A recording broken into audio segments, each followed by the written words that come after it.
Hello students, ये lecture 2 है science class 10th। मैं इलेक्ट्रिसिटी पढ़ा रहा हूँ। तो इसमें लेक्चर 2 में पढ़ाऊँगा मैं अब इलेक्ट्रिक पोटेंशियल। आपने इलेक्ट्रिक करंट पढ़ा, जिसने नहीं देखा है वो वीडियो 1 देखेगा, और इलेक्ट्रिक सर्किट भी। तो अब जो टॉपिक है वो है इलेक्ट्रिक पोटेंशियल। इलेक्ट्रिक पोटेंशियल बहुत ही इंपॉर्टेंट टॉपिक है, इसमें ध्यान रखना। ये अक्सर बच्चे इसमें कंफ्यूज होते हैं। इलेक्ट्रिक पोटेंशियल क्या है? मैं इलेक्ट्रिक पोटेंशियल समझाने से पहले आपको ग्रेविटेशन से समझाऊंगा कि ग्रेविटेशनल पोटेंशियल क्या होता है। देखिए, आपने देखा होगा कि अगर आपके पास एक बुकेट है। बुकेट मतलब एक बाल्टीन होगा ऐसे, प्लास्टिक, और उसमें पानी आपने किसी हाइट तक भरा। दूसरा बाल्टीन भी बिल्कुल आप इसी जैसा अगर आपके पास होगा, या बोतल होगा, जो भी आपके पास होगा, इसमें भी इसी सेम हाइट तक इसमें पानी भरोगे, वाटर। यहाँ पे भी वाटर। तो फिर क्या होगा? अगर मैं इन दो को कनेक्ट करूंगा एक पाइप से, यहाँ से एक होल करके यहाँ से पाइप कनेक्ट करूंगा। अगर इनको पाइप के साथ कनेक्ट करूंगा मैं, यहाँ से यहाँ तक, तो आप देखोगे इनमें अगर हाइट सेम है, जब हाइट सेम होगी तो यहाँ से यहाँ पानी फ्लो नहीं होगा, नो फ्लो ऑफ वाटर। ये आप खुद भी देख सकते हो, या आपने देखा भी होगा कि जब ये इस टैंक और इस, चाहे टैंक हो, जो भी हो, बोतल हो या बाल्टीन हो, बुकेट हो, जो भी हो, टब हो, इनमें जब हाइट सेम होगी तब फ्लो ऑफ वाटर नहीं होगा, बिकॉज हाइट इज सेम।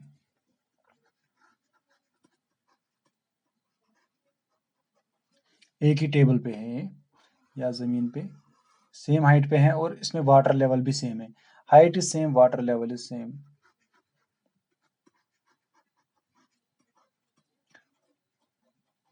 तो पानी फ्लो नहीं होगा। अब अगर इसके कंपैरिजन में मेरे पास एक टैंक होगी ऐसे, उसको मैं थोड़ा ऊपर रखूंगा, इधर इसमें भी पानी किसी हद तक होगा।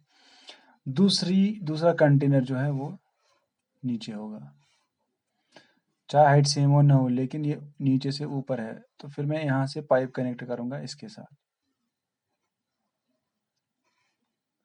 तो आप देखोगे यहाँ से जो पानी होगा वो फ्लो होगा नीचे, यहाँ से पानी जाएगा।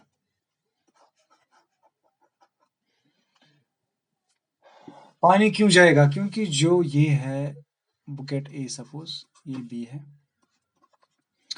ये ज्यादा हाइट पे है। A is higher than, A is higher at is at higher position. क्या लिखेंगे? A is at higher position, क्योंकि ए की हाइट ज्यादा है तो ए से पानी जाएगा जो बी टैंक होगा उसमें। आपने ये घर में देखा होगा, जो टैंक होती है, हम क्यों रखते हैं वो? या तो हम ऊपर रखते हैं फर्स्ट फ्लोर पे, या बाथरूम का जो होता है छत, उस पे रखते हैं, स्लैब वगैरह उस पे रखते हैं। तो टैंकी हम ऊपर क्यों रखते हैं, हम नीचे क्यों नहीं रखते? इसलिए रखते हैं क्योंकि वहां से जो पानी वो ज्यादा हाइट पे होता है, और ज्यादा हाइट पे होता है जब होता है A is at higher position,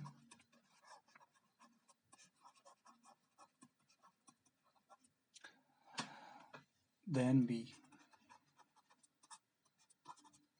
वैसा हम क्यों करते हैं? वैसा हम इसलिए करते हैं क्योंकि टैंक ऊपर होती है तब उससे पानी फ्लो होता है नीचे टैंक में। इसका क्या मतलब है? जब कोई चीज ज्यादा हाइट पे होती है ना, तो उसमें पोटेंशियल उसमें होता है, पोटेंशियल ज्यादा, लेकिन ये होता है ग्रेविटेशनल पोटेंशियल। ये होता है ग्रेविटेशनल पोटेंशियल।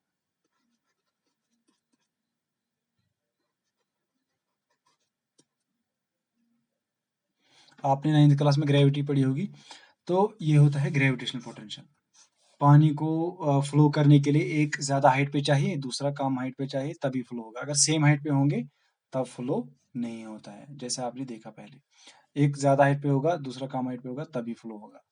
या अगर तीसरा केस ऐसे भी हो सकता है, अगर एक में ज़्यादा पानी होगा ऊपर तक, फिर यहाँ से पाइप कनेक्ट करेंगे, दूसरे में कम पानी होगा, दूसरे में थोड़ा कम पानी होगा, तो यहाँ से फ्लो होगा इसमें, लेकिन तब तक होगा जब इनकी लेवल बराबर होगी। जब लेवल बराबर होगी तब फ्लो फिर रुकेगा। तो ये होगी ग्रेविटेशन, पानी फ्लो होने की। इसी तरह बिल्कुल इलेक्ट्रिसिटी में भी होता है, बिल्कुल ऐसे ही होता है, लेकिन वहाँ ग्रेविटी काम नहीं करती है। वहाँ पानी की जगह, वाटर की जगह चार्जेस फ्लो होते हैं, इलेक्ट्रॉन्स। तो पानी की जगह इलेक्ट्रॉन्स फ्लो होते हैं। हम पढ़ रहे हैं इलेक्ट्रिक पोटेंशियल।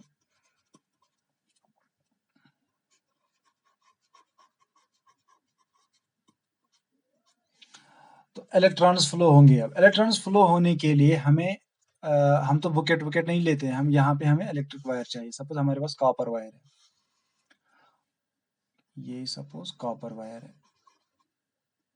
तो कॉपर वायर में इलेक्ट्रॉन्स तभी फ्लो होंगे जब पॉइंट ए जो होगा और पॉइंट बी होगा, इनमें कुछ पोटेंशियल डिफरेंस होगी, यानी कि एक एक पे ज्यादा इलेक्ट्रिक पोटेंशियल होगी, जिस तरह वो हाइट होती थी ग्रेविटेशन में। यहाँ पे हाइट का कोई चक्कर नहीं है, इलेक्ट्रिसिटी में हाइट का कोई काम नहीं है। इलेक्ट्रिसिटी में हमें इलेक्ट्रिक पोटेंशियल डिफरेंस होता है, वो हाइट से नहीं आता है, वो हमें बैटरी देती है, या कोई जो घर में एसी आता है वो देता है, जनरेटर, इलेक्ट्रिक जनरेटर। या तो ये काम इलेक्ट्रिक जनरेटर करता है, इलेक्ट्रिक जनरेटर होता है, या होता है कौन सी, या बैटरी या सेल, जो भी होगा, बैटरी ये काम करती है। ए को वो ज्यादा इलेक्ट्रिक पोटेंशियल देगी, अगर ए को ज्यादा इलेक्ट्रिक पोटेंशियल देगी, बी को कम इलेक्ट्रिक पोटेंशियल देगी, तब क्या होगा, तब यहां से इलेक्ट्रॉन्स फ्लो होंगे, तब करंट जाएगी। अगर ये सेम पोटेंशियल पे होंगे तब करंट नहीं जाएगी, ये बात याद रखना। तो इलेक्ट्रिक पोटेंशियल अब क्या है, इलेक्ट्रिक पोटेंशियल को अब अगर हम डेफिनेशन डिफाइन करेंगे तो वो क्या होगा, इलेक्ट्रिक पोटेंशियल को हम अब डिफाइन करते हैं।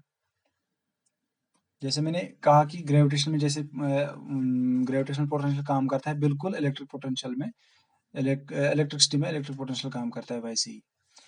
तो अब हम देंगे डेफिनेशन अच्छे से, जो इलेक्ट्रिसिटी है। तो इलेक्ट्रिक पोटेंशियल डिफरेंस, इसको हम डिफाइन करेंगे।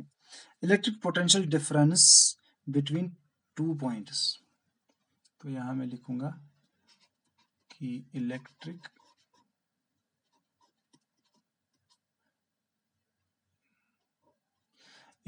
Potential difference,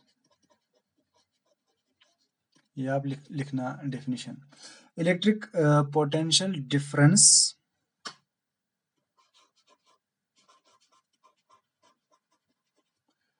electric potential difference between two points. तो दो पॉइंट्स के दरमियान इलेक्ट्रिक पोटेंशियल डिफरेंस क्या होगी, बिटवीन टू पॉइंट्स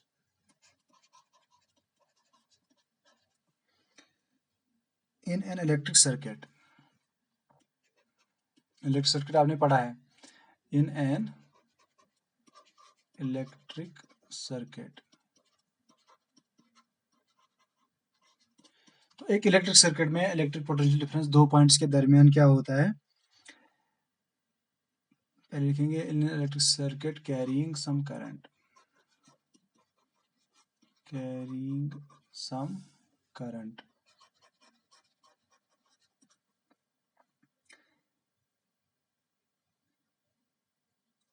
मैंने क्या लिखा, electric potential difference between the two points in electric circuit carrying some current is defined as the work done per unit charge, work done per unit charge,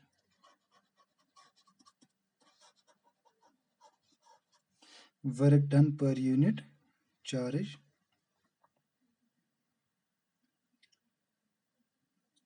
from one point to the other, या हम कहेंगे ऐसे is defined as the work done, is defined as the work done per unit charge from one point to another.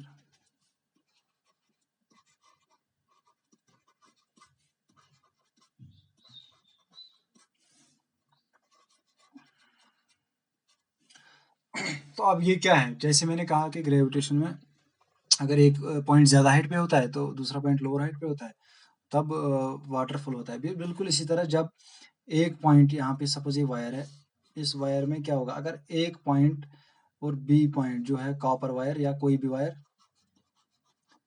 Wire में आप अगर आपको electron एक यहाँ से सपोज इलेक्ट्रॉन या कोई भी चार्ज हो, प्रोटॉन न्यूट्रॉन, लेकिन प्रोटॉन्स मूव नहीं करते हैं, इसलिए वायर में इलेक्ट्रॉन्स ही मूव करते हैं, इसलिए हम यहाँ पे डिफाइन करेंगे इलेक्ट्रॉन्स।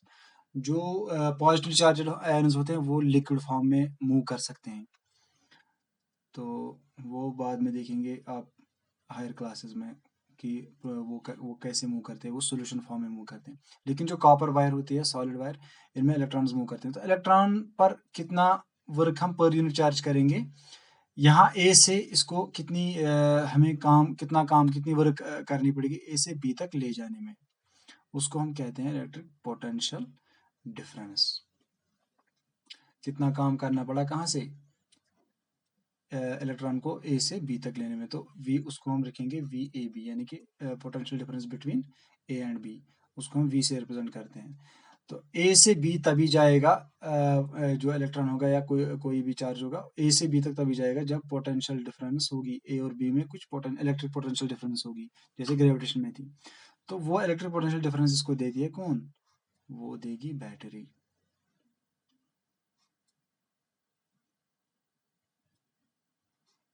और एक सेकंड,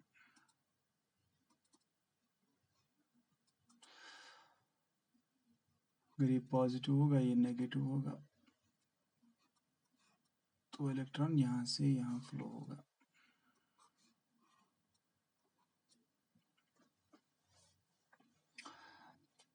तो आपको समझ में आएगा इलेक्ट्रिक पोटेंशियल डिफरेंस क्या है। Electric potential difference is between two points in an electric circuit carrying some current is defined as the work done per unit charge from one point to the other. जिस तरह से gravitation में height काम करती है, बिल्कुल electricity में ये पोटेंशियल डिफरेंस वैसे ही काम करता है। तभी चार्ज फ्लो होगा जब पोटेंशियल डिफरेंस होगी, जिसमें हाइट, जिस तरह हाइट में डिफरेंस होती है तभी पानी फ्लो होता है, इसी तरह से बिल्कुल जब पोटेंशियल डिफरेंस हो गया, इलेक्ट्रिक पोटेंशियल डिफरेंस, तभी जो है चार्ज फ्लो होगा। यानी कि जब हमारे पास बैटरी होगी, चार्जड बैटरी होगी, तो तभी करंट फ्लो होती है, वरना नहीं होती। तो आपने देखा होगा कि अगर हमारे पास ऐसे खाली खाली पड़ा होगा एक वायर, अगर आपके पास ऐसे खाली वायर एक होगी, तो आपने कभी ऐसा नहीं देखा होगा कि एक खाली वायर में खुद ही करंट यहाँ से यहाँ जाएगी, ऐसा बिल्कुल मुमकिन नहीं है। हमें इसलिए बैटरी लगानी पड़ती है, तभी जो है करंट फ्लो होती है। बैटरी के बगैर करंट फ्लो नहीं होती। तो ये क्या काम करता है, बैटरी का काम होता है पोटेंशियल डिफरेंस क्रिएट करना। बैटरी का काम होता है पोटेंशियल डिफरेंस क्रिएट करना। तो छोड़िए ये बात। अब हम डिफाइन करेंगे जो हमने ये डिफाइन की, एक सेकेंड, इलेक्ट्रिक पोटेंशियल डिफरेंस हमने डिफाइन की, तो इसके बाद हम नीचे लिखेंगे V is equal to W divided by Q। तो V जो है पोटेंशियल डिफरेंस है, W is work done and Q is charge, where V is potential difference, potential difference, और W किसके बराबर लिखोगे, वर्क डन, और फिर लिखना नीचे Q, Q इज, मैं साइड में लिखता हूँ, Q इज, यहाँ पे लिखेंगे Q is equal to charge, कितना चार्ज है, अमाउंट ऑफ चार्ज और चार्ज। तो ऐसा यूनिट क्या होगा, फिर हमें लिखना है एसआई यूनिट। तो एसआई यूनिट क्या होगा? SI unit of potential difference, potential difference is volt.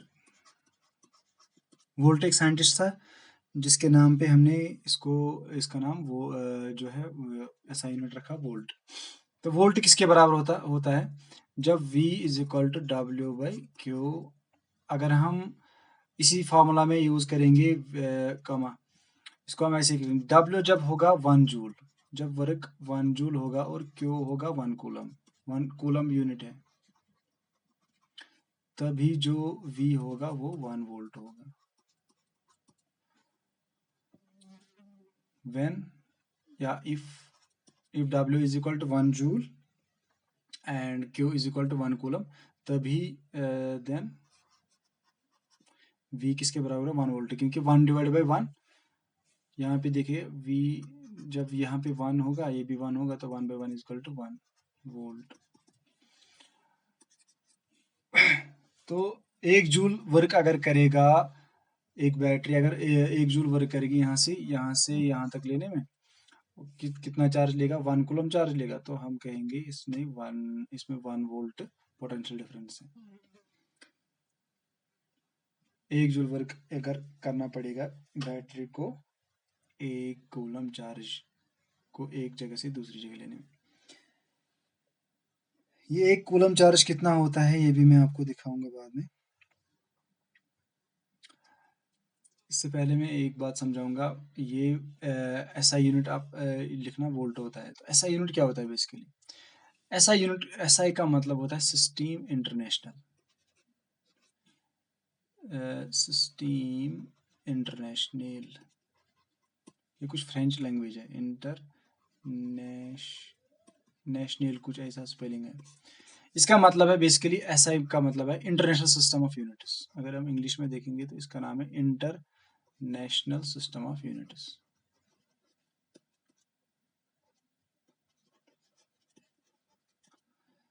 International system है ये।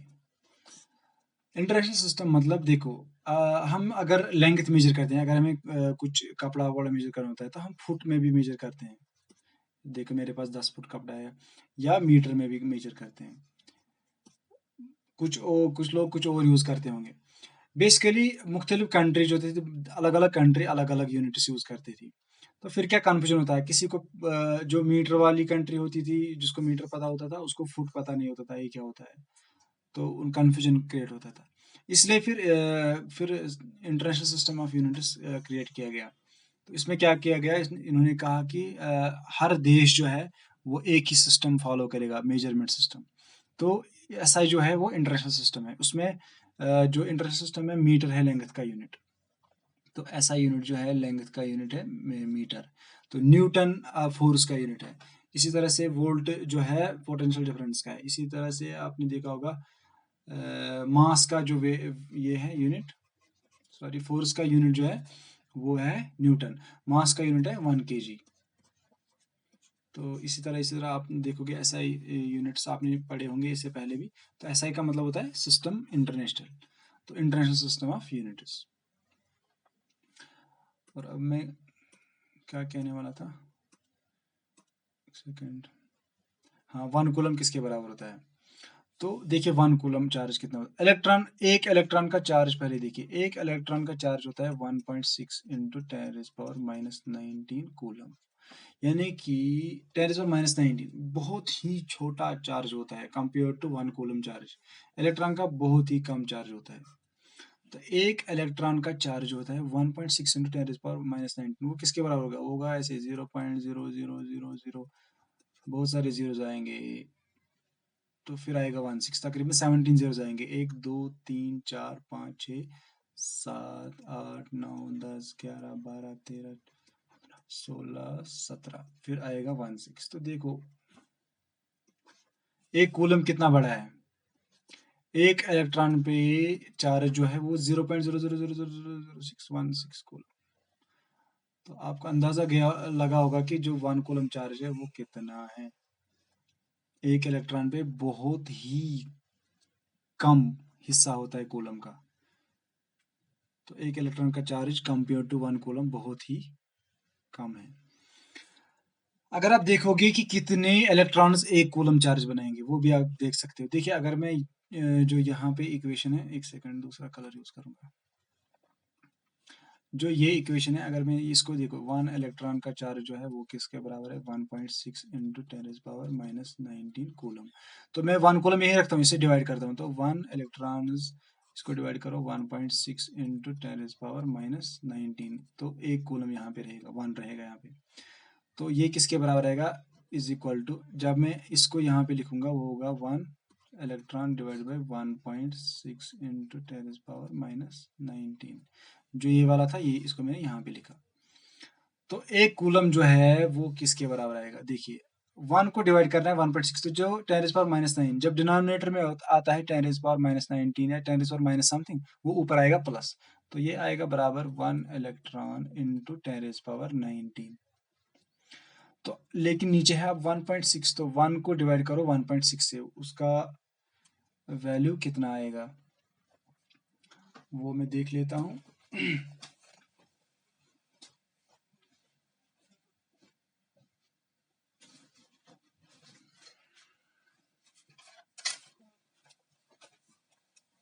1 डिवाइडेड बाई 1 डिवाइडेड बाई 1.6 का वैल्यू आप कैलकुलेटर से देखिए, वो आता है 0.625।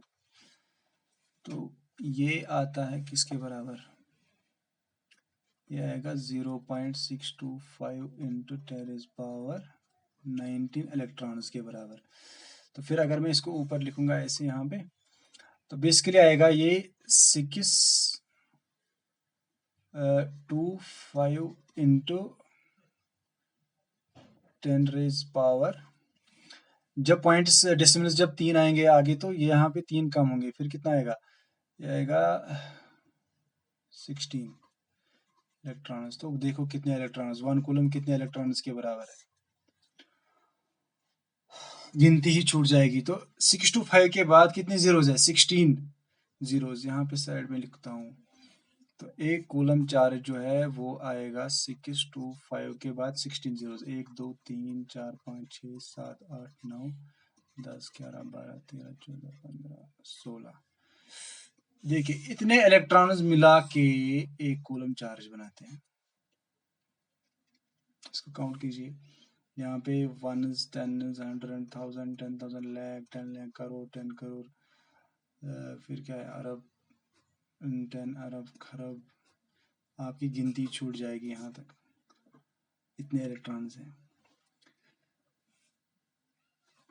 तो एक कूलम जो है बड़ा ही यूनिट है इलेक्ट्रिसिटी का। तो इसी तरह अगर आप देखोगे तो 1 वोल्ट जो होता है वो होता है 1 जूल। अगर आपको वर्क करना पड़ेगा इतने सारे इलेक्ट्रॉन्स को मूव कराने के लिए, डिवाइड बाय 1 कूलम, तब ही 1 वोल्ट होता है। जो घरों में इलेक्ट्रिसिटी आती है उसमें पोटेंशियल डिफरेंस कितनी होती है, 240 वोल्ट या 220 वोल्ट भी आती है, 220 वोल्ट यूजुअली आती है, या इसके बीच में भी होती है 220 टू 240 वोल्ट। वो पोटेंशियल डिफरेंस होते हैं दो वायर्स के बीच में, ग्राउंड वायर और दूसरी लाइव वायर। कितनी पोटेंशियल डिफरेंस है, 220 वोल्ट। उम्मीद है कि आपको पोटेंशियल डिफरेंस समझ में आया होगा। Please subscribe and share my channel. Thank you.